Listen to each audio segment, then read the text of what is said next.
আমি আজকে করতে চলেছি পটল চিংড়ি। আমরা এখন যাচ্ছি মাঠে পটল তুলতে। পটলে এই জল হয়ে গেছে, জলের ভিতর থেকে এখন যাব পটল আনতে।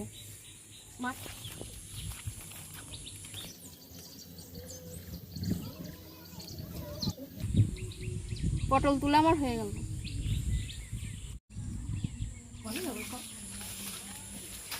পটলটা এবার কেটে আমি দেখাবো কিভাবে পটলটা কাটতে হয়। এইভাবে পটলগুলো কেটে নেব আমি।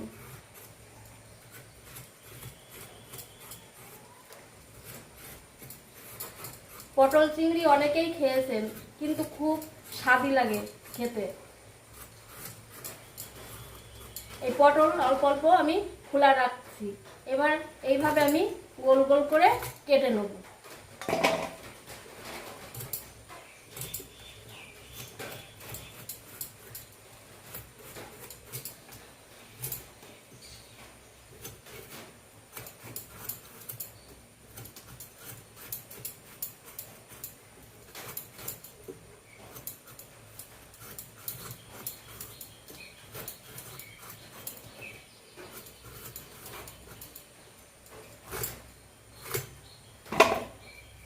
আমার সব কাটা হয়ে গেছে। এবার আমি আলু কাটবো। এখন আমি আলুগুলো কাটছি। আলুগুলো কেটে দেখাবো কিভাবে কাটতে হয়।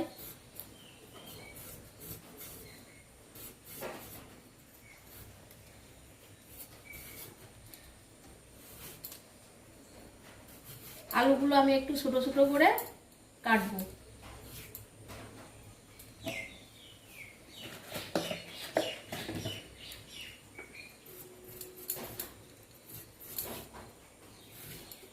আলুগুলো কাটা হয়ে গেছে। এবার আমি পটল চিংড়ির জন্য ব্যবহার করব কিছু গোটা জিরে, কিছু গোটা ধনে, কিছু আদা কুচি,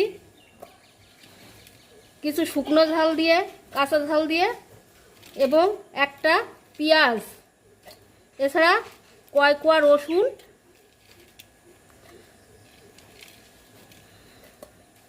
আর কিছু গরম মশলা, কটা গোলমরিচ। একসঙ্গে সবগুলোকে আমি মিক্সারে পেস্ট করব।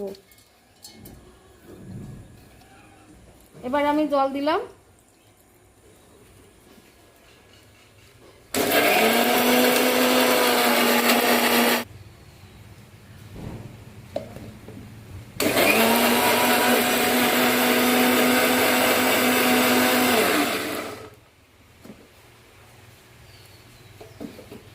এবার এটাকে পেস্ট করা হয়ে গেছে।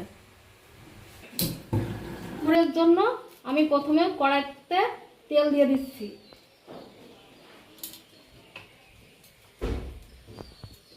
গরম হয়ে গেলে আমি পটল কটা ভেজে নেব।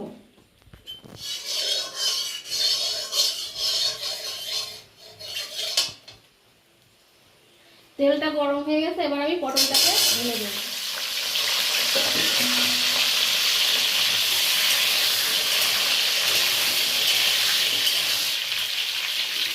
এতে এবার একটু নুন অ্যাড করব,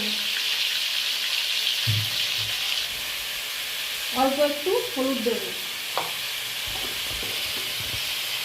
জল দেব, দিয়ে এটাকে আমি ঢেকে দেবো যাতে পটলটা ভালো সেদ্ধ হয়।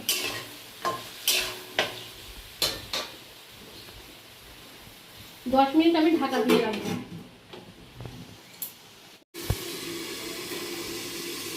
এবার পটলটাকে আমি দেখবো সেদ্ধ হয়ে গেছে কিনা।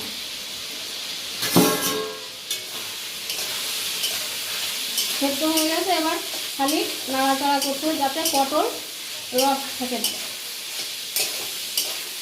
পটলটাকে ভালো করে কষতে হবে।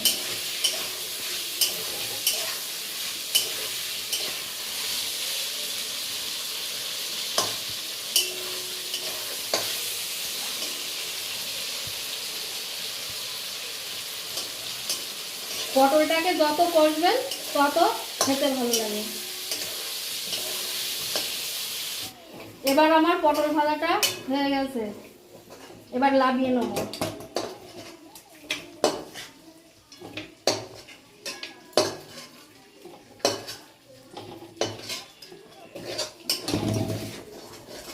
এই তেলে আমি আলুগুলো ভেজে নেব।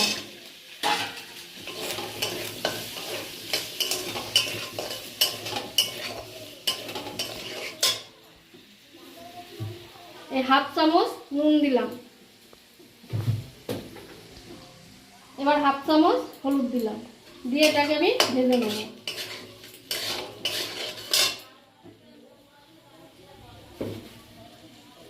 আলুটা আমার ঘরের আলু, একটু বেশিক্ষণ ভাজতে হবে। আপনাদের কিনা আলুগুলি অল্প ভাজলে হয়ে যাবে। আমার আলুটা লাল লাল করে ভাজা হয়ে গিয়েছে, এবার এটাকে আমি লাগিয়ে নেব।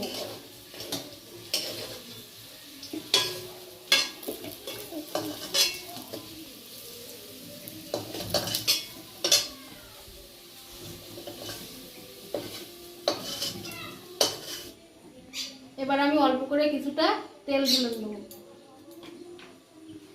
জিরে আর একটা শুকনো ঝাল ফোড়ন দিলাম, দিয়ে যে মশলাটা আমার পেস্ট করা ছিল সেটাকে আমি ঢেলে দিলাম,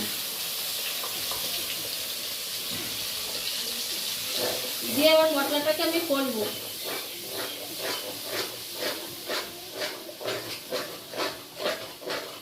এই মশলা ধোয়া জলটাকে একটু অ্যাড করে দিলাম।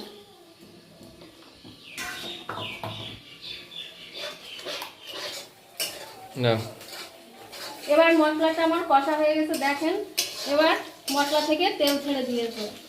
এবার আমি পটল আলু এর মধ্যে ঢেলে দেবো, দিয়ে এটাকে ভালো করে একটু কষবো।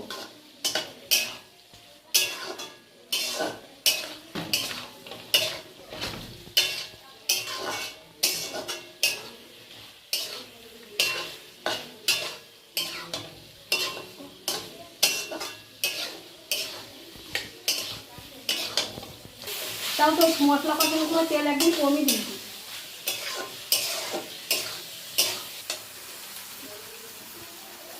এবার আমার মশলা দিয়ে পটল আলুগুলো কষানো ভালোভাবে কষানো হয়ে গেছে, এবার আমি জল ঢেলে দেবো।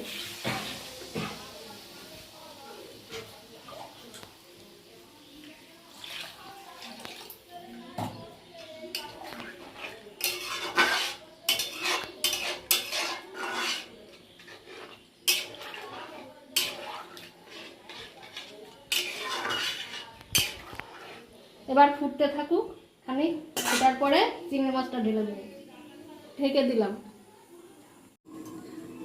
এবার ঢাকাটাকে আমি একটু আগলা করে দেবো,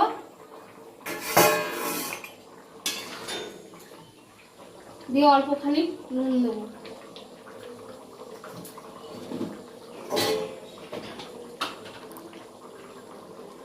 একটু হলুদ দেবো।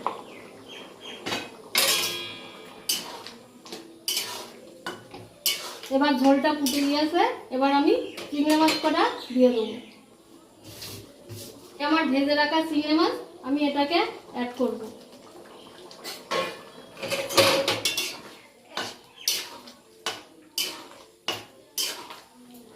এবার খানিক ফুটতে থাকুক, আলুগুলো সেদ্ধ হয়ে গেলে লাগিয়ে দেবো।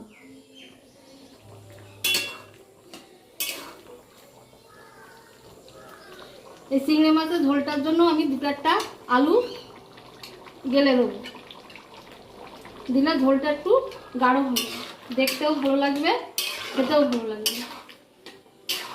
এবার আমি নামিয়ে দেবো। পটল চিংড়ি রেডি, এবার এটাকে আমি ঢেলে নেব।